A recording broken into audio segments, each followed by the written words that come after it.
नमस्कार मित्रांनो, स्वागत आहे तुमचं आपल्या युट्यूबच्या पहिल्याच व्हिडिओमध्ये. आपण यामध्ये आपली भारताची जी जनगणना चालू आहे त्याची पहिली पायरी जी आहे स्वगणना, त्याबद्दल आपण माहिती पाहणार आहोत. तर आपण ऑलरेडी इंस्टाग्रामवर स्वगणनेबद्दलचे व्हिडिओ जे आहेत ते अपलोड केलेले आहेत, पण ते रीलच्या स्वरूपात शॉर्ट व्हिडिओच्या फॉर्मॅटमध्ये असल्यामुळे काही लोकांना आणि स्क्रीन रेकॉर्डिंग केली असल्यामुळे काही लोकांना ती प्रोसेस कळली नाही, कर्सर कुठे मूव्ह होतोय वगैरे. त्याच्यामुळे आपण युट्यूबवर लॉंग व्हिडिओ तसेच आपण समोरासमोर असं स्वगणना करत आहोत, जेणेकरून तुम्हाला व्यवस्थितपणे अजून समजेल. तसंच आपली स्वगणना करण्याची जी मुदत होती 1 मे ते 15 मे अशी होती. आज ऑलरेडी 14 मे आहे. फक्त एक दिवस उरलेला आहे, म्हणजे आजचा उरलेला दिवस आणि उद्याचा एवढाच दिवस उरलेला आहे आपल्याकडे स्वगणना करण्यासाठी. त्यामुळे नक्की नक्की नक्की सगळ्यांनी स्वगणना करा. आणि सगळ्यात महत्त्वाची गोष्ट म्हणजे अशी की आता उन्हाळा खूप आहे, ऊन खूप जास्त आहे, त्याच्यामुळे जे आपले प्रगणक आपल्या घरी येणार आहेत त्यांना आपल्या इथे जास्त टाइम न घालवता पुढे जाता येईल, फक्त आपलं व्हेरीफाय करून. त्यामुळे अशा अनुषंगाने सगळ्यांनी नक्की नक्की स्वगणना करा, जेणेकरून त्यांना आपली मदत होईल, शासनाला आपली मदत होईल. त्यामुळे सगळ्यांनी स्वगणना नक्की करा. ओके, स्टार्ट करूया आपण व्हिडिओ. स्वगणना करण्यासाठी आपण सर्वात प्रथम आपल्या फोनमधील ब्राउझर ओपन करणार आहोत. त्यामध्ये URL टाईप करणार आहोत se.census.gov.in. त्यानंतर आपण आपले राज्य निवडणार आहोत. त्यानंतर खाली दिलेला कॅप्चा जे आहेत ते लेटर्स आपण तिथे पुट करणार आहोत आणि व्हेरीफाय आणि प्रोसीड करून पुढच्या पेजवर जाणार आहोत.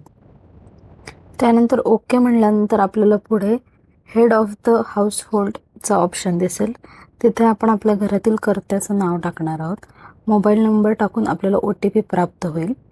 तर तसंच आपण वर भाषेची निवड करणार आहोत. एकदा भाषा निवडली की पुन्हा बदलता येणार नाही. त्यानंतर OTP टाकून आपण व्हेरीफाय OTP करणार आहोत. पुढे आपल्याला पुढील पेज ओपन झालेलं दिसेल. ठीक आहे म्हणल्यानंतर आपण तिथे आपला जिल्हा निवडू शकतो. तसेच आपण तिथे आपला पिनकोड टाकायचा आहे. त्यानंतर आपलं घराचं स्थान दर्शवण्यासाठी आपण तिथे लँडमार्क टाकणार आहोत. आपल्या घराच्या जवळची जी ओळखीची प्रचलित गोष्ट आहे आपण ती तिथे नमूद करणार आहोत, जेणेकरून आपल्याला आपलं घर शोधायला बरं पडेल. त्यानंतर लँडमार्क पाहून आपण खालच्या ड्रॉपडाऊनमध्ये जाऊन जवळचं लोकेशन सिलेक्ट करू शकतो आणि त्याच्यानंतर जो कर्सर आहे तो आपल्याला मूव्ह करून, कर्सर जो आहे तो 2 फिंगर्सनी मूव्ह करायचा आहे. जर तुम्ही एका फिंगरनी त्याला मूव्ह करण्याचा प्रयत्न कराल तर तो एका फिंगरने होत नाही. त्याच्यामुळे आपण दोन्ही फिंगर्सचा वापर करून कर्सर मूव्ह करणार आहोत आणि त्याच्यानंतर आपण आपल्या घराचं लोकेशन फाइंड करणार आहोत. एका फिंगरने होतच नाही, त्याच्यामुळे तुम्हाला 2 फिंगरचा यूज केल्यावरच तो कर्सर मूव्ह होईल. त्यानंतर आपण आपल्या घराचं जे लोकेशन आहे, रस्ता, जे काही जवळची गोष्ट आपल्याला दिसेल ते त्याच्यानुसार आपण बघत जाणार आणि आपल्या घराचं लोकेशन पुष्टी करायचं आहे, स्थानाची पुष्टी. जर काही चुकलेलं असेल तिथे तर रद्द करायचं आहे आणि मग व्यवस्थित ठिकाणी, प्रॉपर ठिकाणी तो मार्क लावून आपण स्थानाची पुष्टी करणार आहोत. त्यानंतर जतन करा आणि पुढे जा या टॅबवर क्लिक करून होय म्हणून आपण पुढे जाणार आहोत. आपल्याला जनगणना घराचा तपशील ही माहिती दिसेल. तर तिथे पहिला प्रश्न आपण पाहू शकतो, गणना घराची जमीन यासाठी मुख्यतः वापरलेले साहित्य. जे कोणतं साहित्य वापरले गेलेलं असेल त्याच्यावर क्लिक करून आपण पुढे जाणार आहोत. त्यानंतर गणना घराची जी भिंत आहे यासाठी वापरलेलं साहित्य कोणतं आहे त्यावर आपण क्लिक करणार आहोत. पुढील प्रश्न असणारे गणना घराचे छप्पर यासाठी मुख्यतः वापरलेलं साहित्य. ज्या साहित्याचं छप्पर बनलेलं असेल त्यावर आपण क्लिक करून गणना घराची जी आपली स्थिती आहे ती चांगली आहे, राहण्यास योग्य आहे किंवा मोडकळीस आलेलं आहे त्याचा तपशील देऊन आपण जतन करा पुढे जा म्हणून होय म्हणून आपण कुटुंब प्रमुखाशी संबंधित माहिती या पेजवर येणार आहोत. यात सामान्यतः आपल्या कुटुंबात निवास करणाऱ्या व्यक्तींची संख्या नमूद करायची आहे. कुटुंब प्रमुखाचं नाव आपण ऑलरेडी मेन्शन केलेलं आहे, ते तिथे येणारच आहे, पण आपण जी निवडलेली भाषा आहे त्यामध्ये देखील आपल्याला ते नाव तिथे नमूद करायचं आहे. कुटुंब प्रमुखाचे लिंग तसेच जातीचा जो प्रवर्ग आहे, अनुसूचित जाती, जमाती किंवा इतर यावर क्लिक करून आपण घराच्या मालकी हक्काची स्थिती तिथे नमूद करून निवासयोग्य खोल्यांची संख्या किती आहे ते लिहिणार आहोत आणि कुटुंबात राहत असलेल्या विवाहित जोडप्यांची संख्या हे देखील आपण तिथे नमूद करणार आहोत. जतन करा आणि पुढे जा म्हणून आपण होय म्हणून कुटुंबास उपलब्ध असलेल्या सोयी सुविधांबद्दलचा तपशील नोंदवणार आहोत.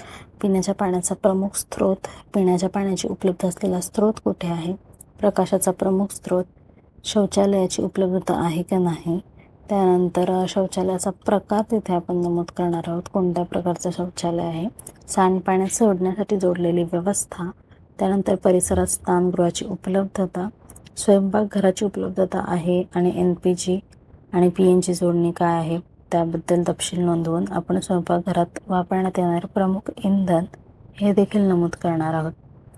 त्यानंतर जतन करा आणि पुढे जा होय करून आपण पुढील पेज कुटुंबाने धारण केलेली मालमत्ता यावर येणार आहोत. रेडिओ, ट्रान्झिस्टर, दूरचित्रवाणी, इंटरनेटची उपलब्धता, लॅपटॉप, संगणक, दूरध्वनी, मोबाईल फोन, स्मार्टफोन यांचा तपशील नोंदवून सायकल, स्कूटर, मोटरसायकल, मोपेड, तसेच कार, जीप, व्हॅन यापैकी आपल्याकडे काय आहे, कुटुंबात सेवन केलं जाणारं प्रमुख धान्य कोणतं आहे हे आपण तिथे पुष्टी करणार आहोत. आणि त्यानंतर जतन करा पुढे जा म्हणून आपण पूर्वावलोकन पाहू शकतो. आपण आत्तापर्यंत भरलेल्या सर्व माहितीचं ते पाहिल्यानंतर आपण पुष्टी करा, सादर करा म्हणून आपण सबमिट केल्यानंतर आपल्याला स्वगणना ID आपला मिळेल. जो SEID आहे तो आपण आपल्या प्रगणकांना दाखवायचा आहे आणि त्यानंतर ते आपली माहिती व्हेरीफाय करतील आणि फायनल सबमिट म्हणून आपली जनगणना पूर्णत्वास जाईल. त्यामुळे सर्वांनी तो SEID सांभाळून ठेवायचा आहे आणि आपल्या प्रगणकांना द्यायचा आहे. असेच इन्फॉर्मेटिव्ह व्हिडिओ पाहण्यासाठी लाईक, शेअर आणि सबस्क्राईब नक्की करा. धन्यवाद.